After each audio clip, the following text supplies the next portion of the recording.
پہلا سوال غامدی صاحب یہ ہے کہ ہمارے ہاں وقتاً فوقتاً کچھ مذہبی علماء کی جانب سے سائنسی معاملات میں کچھ آراء سامنے آتی ہیں. مثلاً حالیہ دنوں میں یہ رائے سامنے آئی کہ زمین ساکن ہے یا حرکت کر رہی ہے.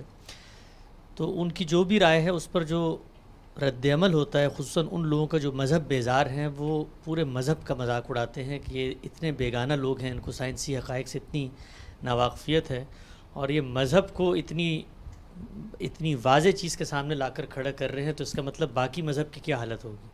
تو دو باتیں میں آپ سے پوچھنا چاہتا ہوں. پہلی تو یہ کہ آپ کے علم کے مطابق قرآن مجید میں یا دین میں کہیں یہ زیر بحث ہے کہ زمین ساکن ہے یا متحرک ہے، اور دوسرا یہ جو سائنسی انکشافات ہیں ان کے مقابلے میں جب ہم مذہب کو لے کر آتے ہیں تو یہ رویہ کیسا؟ اللہ تعالیٰ کی کتاب قرآن مجید کے بارے میں تو میں کئی مرتبہ یہ عرض کر چکا ہوں کہ اس طرح کی چیزیں اصلاً اس کا موضوع نہیں ہے. یعنی وہ کوئی سائنسی حقائق بیان کرنے کے لیے یا تاریخی واقعات بیان کرنے کے لیے نازل نہیں کی گئی. نہ تاریخ کی کتاب ہے، نہ سائنس کی کتاب ہے. اس میں بنیادی چیز کیا ہوتی ہے؟ بنیادی چیز یہ ہے کہ اللہ تعالیٰ لوگوں کو اپنی توحید کے بارے میں بتا رہے ہیں، قیامت کی خبر دے رہے ہیں، پیغمبروں کے سلسلے کو کیوں جاری کیا گیا اس کی تاریخ بتا رہے ہیں. تو بنیادی طور پر یہ چیزیں اس کا موضوع ہیں. اب ان چیزوں کو بیان کرتے وقت استدلال بھی ہوتا ہے. اللہ تعالیٰ کے صفات بیان کیے جاتے ہیں، اس کائنات کی حقیقت بیان کی جاتی ہے کہ انسان ان چیزوں پر غور کر کے اپنے رب کو پہچانے. یعنی بنیادی مقصد یہ ہوتا ہے. اس میں ضمناً بعض ایسی تعبیرات بھی آ جاتی ہیں کہ جن کو اگر آپ کہیں تو آپ کہہ سکتے ہیں کہ ان میں ایک بڑی حقیقت کو بیان کر دیا گیا. یعنی اصلاً اس حقیقت کو بیان کرنا پیش نظر نہیں ہوتا، بلکہ اصل چیز وہ استدلال ہوتا ہے جو اللہ تعالیٰ توحید پر، آخرت پر، اپنے بنیادی مقدمات پر پیش فرماتے ہیں. اس کی ایک مثال یہ ہے کہ یہ بتانے کے لیے کہ اے انسان تمہیں شعور حاصل ہوا ہے تو اب تم یہ خیال کرتے ہو کہ تم بڑی چیز بن گئے ہو. ایک زمانہ ایسا بھی رہا ہے کہ تم کوئی حقیقت نہیں رکھتے تھے، اور جب یہ بحث ہو گئی کہ کوئی حقیقت نہیں رکھتے تھے تو انسان کی پیدائش کے تدریجی مراحل بیان ہو گئے تاکہ یہ معلوم ہو کہ اللہ تعالیٰ نے اپنی قدرت کی کیا نشانیاں تم میں دکھائی ہیں، کہاں سے تمہیں اٹھایا ہے. ایک نطفے سے اٹھاتا ہے تو کیا سے کیا بنا کے پیش کر دیتا ہے. اور اس وقت مٹی کے پیٹ میں جب تمہاری نشو و نما کی ابتدا ہوئی تو تب کن مراحل سے گزرے. تو اب اس میں اگر آپ دیکھیں تو سورہ سجدہ میں گویا انسان کے وجود پذیر ہونے کی جو داستان بیان ہو گئی ہے، تو آپ کہہ سکتے ہیں کہ موجودہ سائنسی تحقیقات بھی بڑی حد تک وہی کچھ بیان کر رہی ہیں. یعنی مقصود تو یہ نہیں تھا، لیکن چونکہ اللہ کا بیان ہے، ایک قطعی حجت ہے، اس میں جو کچھ بھی بیان کیا گیا ہے وہ غلط نہیں ہو سکتا. تو آہستہ آہستہ ایسی بہت سی باتوں کی سائنسی تحقیقات سے بھی تصدیق ہونا شروع ہو جاتی. اسی طرح کی بات آپ یہ کہہ سکتے ہیں کہ زندگی کیسے پیدا ہوئی، یعنی زندگی کی پیدائش کس طرح سے ہوئی ہے. تو یہ ایک بڑا سوال ہے، فلسفے کے سامنے بھی رہا ہے، اس پر بہت کچھ کہا جاتا رہا ہے. تو عناصر کی تالیف سے زندگی پیدا ہوئی ہے اور اس پہ پانی نے بنیادی کردار ادا کیا ہے. مثلا یہ بات بھی قرآن مجید نے ایک جگہ محض امتنان کے پہلو سے بیان کر دی، یعنی ضمناً اسی طریقے سے بیان ہو گئی.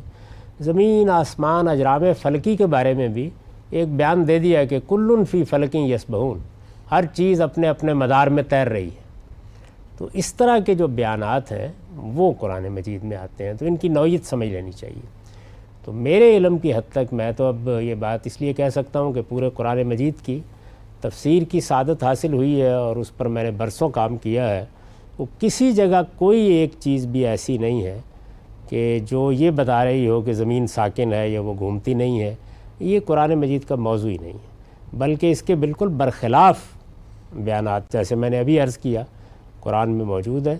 ان کے بھی دینے کا مقصد یہ نہیں تھا کہ ایسے سائنسی حقائق بیان کیے جائیں، بلکہ اللہ تعالیٰ اپنی قدرت، اپنے اہتمام، اپنی حکمت کی طرف توجہ دلاتے ہیں، اس ذیل میں یہ حقائق بھی بیان ہو جاتے ہیں. تو یہ تو قرآن مجید کا معاملہ ہے. علماء کا جہاں تک تعلق ہے تو اس میں دو تین چیزیں بڑا غیر معمولی کردار ادا کرتی ہیں. ایسا ہوتا ہے کہ بعض زمانوں میں علوم پیدا ہوتے ہیں. انسان کی بڑی خاصیت یہ ہے کہ وہ علم پیدا کرنے کی صلاحیت رکھتا ہے. یعنی جتنے بھی ہمیں دوسرے جاندار نظر آتے ہیں یا مخلوقات نظر آتی ہیں، انسان کے امتیازی خصائص آپ متعین کریں تو ان میں سے کوئی علم پیدا نہیں کرتا. یعنی جو علم انہیں دے دیا گیا ہے اس کے مطابق وہ جبلی طور پر زندگی بسر کر رہے ہیں، لیکن علم پیدا کرنے کی صلاحیت نہیں ہے کسی میں. انسان علم پیدا کرتا ہے، علم ہر دور میں پیدا ہو جاتا ہے. تو جب یونانی علوم آئے اور ان کے نتیجے میں ایک خاص علم کلام پیدا ہوا تو یونانی علوم فلسفے کو بھی زیر بحث لا رہے تھے. فلسفے کا مطلب اس زمانے میں تھا ما بعد طبیعیات اور اخلاقیات، یعنی میٹا فزکس اور ایتھکس. اور وہ اس کے ساتھ جو بڑے فلسفی تھے وہ علم حیات کے مسائل بھی زیر بحث لا رہے تھے، کائنات کے بارے میں اپنی رائے بھی دے رہے تھے، سیاست، معاشرت، ان کے بارے میں بھی بتا رہے تھے. تو ایک جامع علم تھا جو مسلمانوں کے ہاں آیا اور وہ اس سے متعارف ہوئے. تو اس علم کے بعض حقائق کو اس زمانے میں مان لیا گیا، تسلیم کر لیا گیا کہ یہ ٹھیک ہے. اس سے علم کلام کے کچھ مقدمات سامنے آئے. تو ہمارے ہاں وہ علم کلام پڑھانا شروع کر دیا گیا، اس کے ماہرین بھی پیدا ہوئے.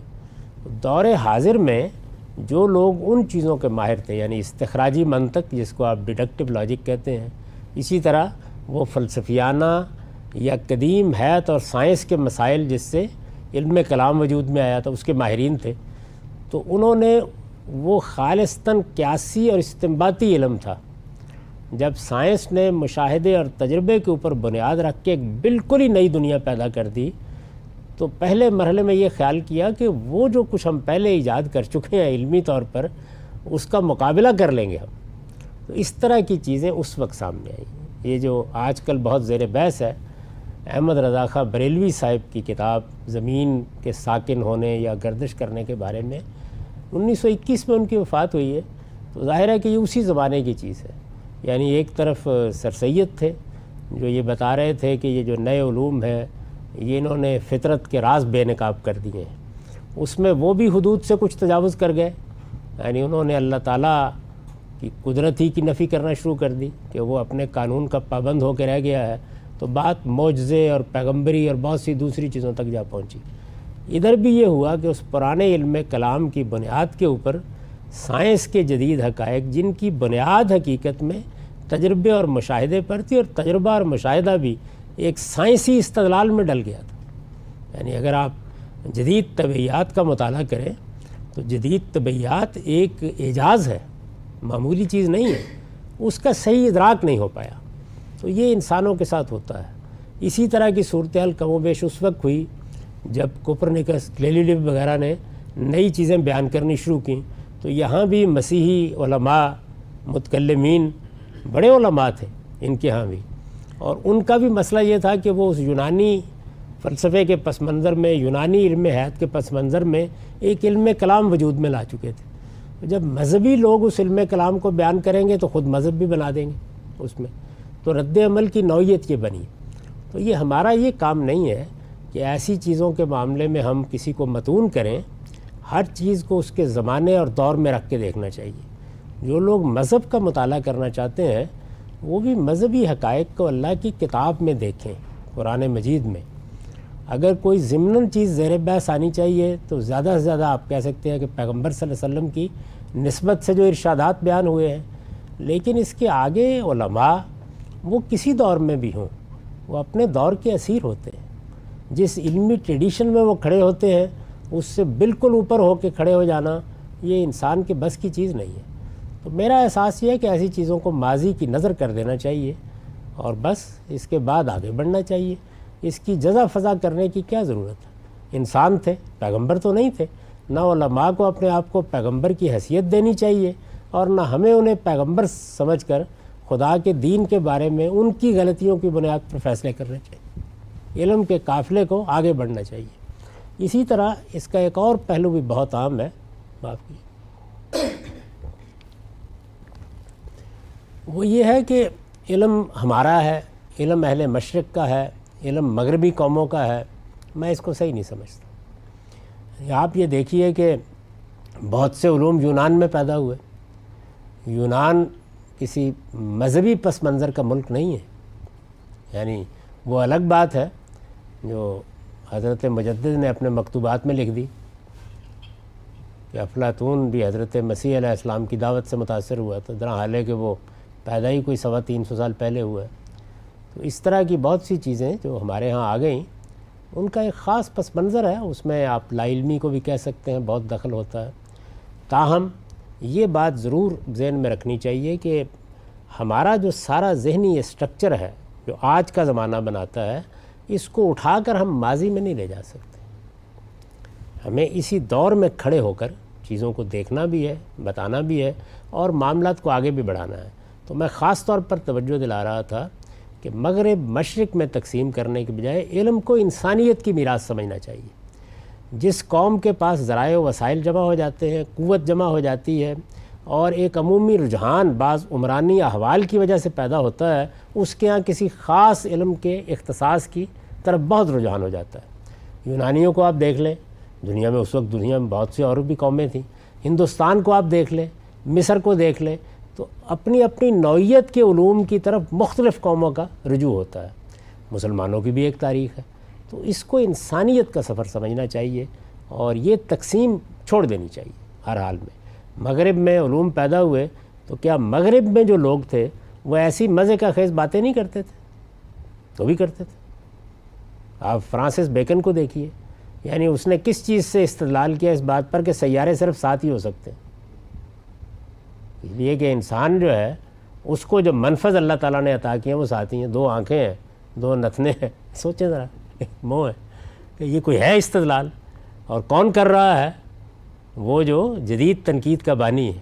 تو ہر جگہ اس طرح کی مزے کا خیز چیزیں آپ فرمائیں تو میں 1 گھنٹے تک آپ کو بتا سکتا ہوں کہ مغرب میں جو بہت بڑے بڑے لوگ رہے ہیں وہ اپنے اپنے دور میں کیا باتیں کرتے رہے۔ عورتوں کے بارے میں صرف نیٹشے کے افکار و خیالات کبھی بیان کر دیے جائیں تو لوگوں کے کانوں سے دھواں نکلنے لگ جائے۔ تو بھئی یہ ساری دنیا اسی طرح چلتی رہتی ہے، اس میں کسی خاص گروہ کو، کسی خاص علم کو متون کرنے کی کوئی وجہ نہیں۔ یہ ہوتا ہی کب پیدا ہے؟ جب ہم علم کو مشرق مغرب میں بانٹنا شروع کر دیتے ہیں۔ علم پوری انسانیت کی میراث ہے، لوگ چل رہے ہیں، پیدا ہو رہے ہیں۔ ابھی آپ دیکھتے ہیں کہ بہت سے لوگ ہیں جو ہماری قوموں میں سے، مشرقی قوموں میں سے اٹھتے ہیں، وہ مغرب کی یونیورسٹیوں میں آ جاتے ہیں، بڑے علمی کارنامے دکھا رہے ہوتے ہیں۔ وجہ کیا ہوتی ہے؟ عمرانی احوال، ماحول، حالات وہ پیدا ہو جاتے ہیں۔ تو اس کا مطلب یہ ہے کہ یہ اللہ تعالیٰ نے کسی خاص قوم کے دماغ میں کوئی کمپیوٹر نہیں رکھا ہوتا، مختلف انسانوں کے اندر اس کا ظہور ہوتا رہتا ہے۔ اگر آپ اس جگہ سے لیں گے تو اس طرح کی بحثوں میں کبھی نہیں پڑیں گے۔ اچھا غام صاحب، یہ جو آپ نے فرمایا کہ قرآن مجید میں جب یہ بیانات آتے ہیں آفاق یا انفس کے حقائق سے متعلق تو ایک دوسرے پہلو سے آتے ہیں، لیکن ہم جب ان کو پڑھیں گے، جدید پڑھے لکھے نوجوانوں کو سمجھائیں گے تو وہ تو لازماً ان کی سائنٹیفک توجیہ یا ویریفیکیشن چاہیں گے اگر قرآن نے ایک بات کی ہے۔ اور دوسرا یہ ہے کہ جب ہم قرآن کے ان بیانات کو پڑھتے ہیں تو خود ہماری تقویت ایمان کا باعث بنتے ہیں کہ 14 سال پہلے اللہ نے یہ حقیقتیں بیان کر دیں۔ تو اب جب یہ حقائق سامنے آئیں گے، زمین آسمان کی تخلیق، بچے کی تخلیق، زمین کے پیٹ سے انسانیت کی تخلیق، ان سب کو پھر ہمیں مسلمانوں کو سائنٹیفکلی پروف کرنا پڑے گا نا، کہ ہم سائنس کے ساتھ اس کو لے کر چلیں، دنیا کو بتائیں کہ یہ خدا کے حقائق سائنس کے منافی نہیں ہیں۔ تو پھر تو ہمیں قرآن کی ہر اس دعوے کی سائنٹیفک توجیہ کرنی پڑے گی۔ بس ایک اصول ذہن میں رکھیں، وہ یہ کہ جب آپ قرآن مجید کی تفسیر تشریح کریں تو اس کی تفسیر و تشریح کے فطری اصولوں سے تجاوز نہ کریں۔ فطری اصول کیا ہیں؟ یعنی قرآن مجید میں لفظ عربی معلیٰ کی روح سے یا رسالت مآب صلی اللہ علیہ وسلم کی زبان کی روح سے کس مفہوم میں استعمال ہوئے، جملے کی تالیف نے اس کے اندر کیا معنی پیدا کر دیے ہیں، سیاق سباق نے اس کو کس مفہوم میں بند کر دیا ہے۔ آپ اگر اپنی بات کو یہاں تک رکھیں اور اگر کوئی اپنے زمانے کے علم کو استعمال بھی کرنا ہو تو زیادہ سے زیادہ مثال کے طور پر سمجھانے کے لیے کہیں، اس کا مصداق نہ قرار دے دیں، تو کبھی کوئی مسئلہ نہیں پیدا ہوگا۔ اصل میں ہوتا کیا ہے کہ ہمیں اپنے زمانے میں، یعنی فرض کیجئے ہم آج سے 700 سال پہلے ہیں یا 800 سال پہلے ہیں، تو جو علم میسر آتا ہے ہم بین ہی اسی کو قرآن مجید کا مدعا قرار دے دیتے ہیں۔ اس کی میں بڑی سادہ مثال آپ کو دے دیتا ہوں۔ موجودہ دور میں یہ جو قرآن مجید نے بیان کیا ہے کہ انسان کی تخلیق کس طرح ہوئی، تو اس میں 2 اپروچز ہوئیں۔ ایک اپروچ وہ تھی کہ جو روایتی علم نے پیدا کر رکھی ہوئی تھی.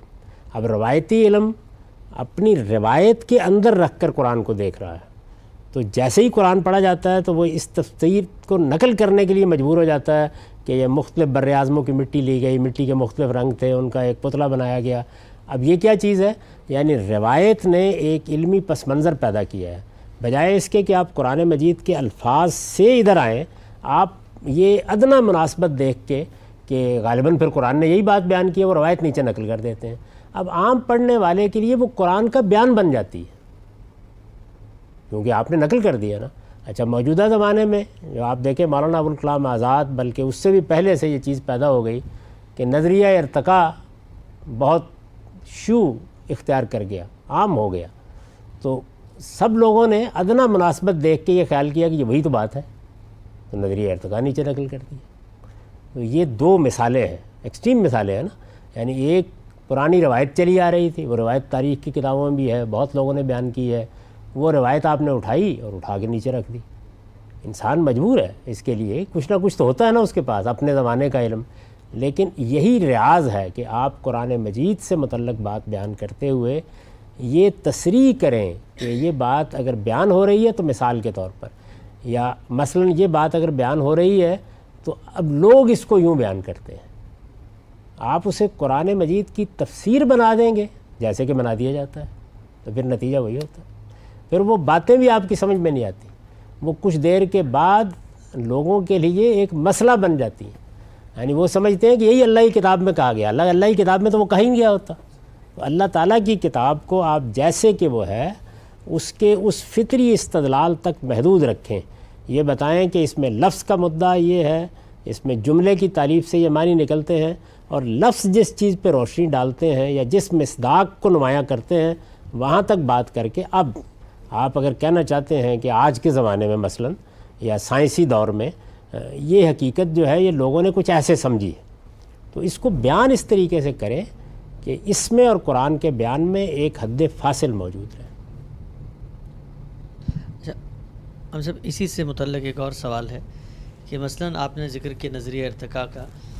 اگر کوئی شخص قرآن مجید کے مطالعے سے اس نتیجے پہ پہنچتا ہے کہ قرآن انسان کی تخلیق کے بعد کے مراحل کو ایک دوسرے انداز میں بیان کر رہا ہے، لیکن ایک مرحلہ ایسا ہے کہ جہاں پہ نظریہ ارتقاء اور قرآن بیان کی بھی توجیہ ہو سکتی ہے، مثلا انسان کے حیوانی وجود کے قیام میں جو قرآن کا نقطہ نظر ہے وہی نظریہ ارتقاء یا اس میں زیر بحث اور سروائیول فٹس کے اصول پہ وہ دونوں فٹ بیٹھ جاتے ہیں. تو اس طرح کی تطبیقات کرنے سے تو ایک ہم معاشرے کو یہ پیغام دیتے ہیں نا کہ قرآن کی بات یہاں تک موجودہ سائنس کے مطابق ہے، آگے کی بات مختلف ہے.